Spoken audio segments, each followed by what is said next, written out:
A new study suggests that constant nudges from Indian Prime Minister Narendra Modi and the Indian government helped the country tackle the coronavirus on several fronts. India has reported over 5.2 million cases and well over 82,000 deaths, making the country one of the worst hit in the world. However, according to the authors of the study, an even greater tragedy may have unfolded if the Prime Minister and the Indian government had not nudged the citizens to maintain one of the strictest and longest lockdowns in the first quarter of the year. Indian Prime Minister's frequent public appearances proved to be one of the most significant factors that pushed multi-sectoral change. The study suggests that these nudges help keep the country of 1.3 billion people adhere to strict lockdown and wear masks. Published in science journal PLOS One, the study used machine learning and AI-based algorithms to identify policy decisions across government departments to deal with the coronavirus pandemic. According to the study, India nudged across 14 key policy areas that influenced the 1.3 billion population to maintain social distancing and COVID-19 norms. The Indian government also nudged to tackle fake news about the virus and convince the population to strictly adhere to social distancing norms.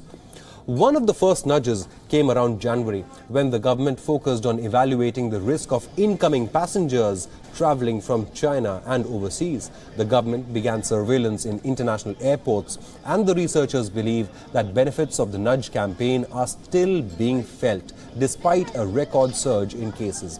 According to researchers, the study tries to understand how nudges were invented through policy interventions in order to fight the coronavirus outbreak.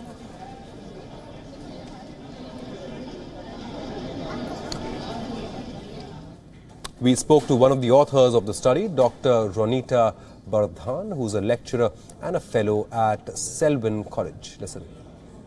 That's a behavior for the benefit of the people, not something you want to do some kind of a rule or something like that. So major nudges which we found was that using nostalgia. So you have to keep people home. 3 months.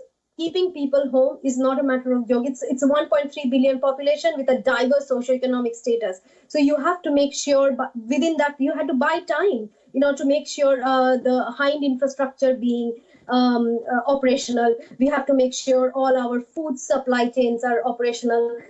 Identify which are essentials, because in our country, what is essential for a certain socioeconomic class or a status or a certain cultural community might not be essential for the different one. So there had to be a massive planning done, and that is why probably several nudges, I would say. One was nostalgia, showing us TV serials which we saw growing up, or probably which we really miss nowadays. So that's why the TRPs were so high. There were nudges towards making medicine supply chain probably at a higher space, if not at the same level which a normal condition would be. There were nudges by in order to promote yoga at home, or in order to promote alternative medicines, which definitely help in boosting the immunity, because by that time we knew that boosting the immunity can actually prevent you from getting infected by the disease, or maybe if you're infected, you get cured faster. So it's still very unclear.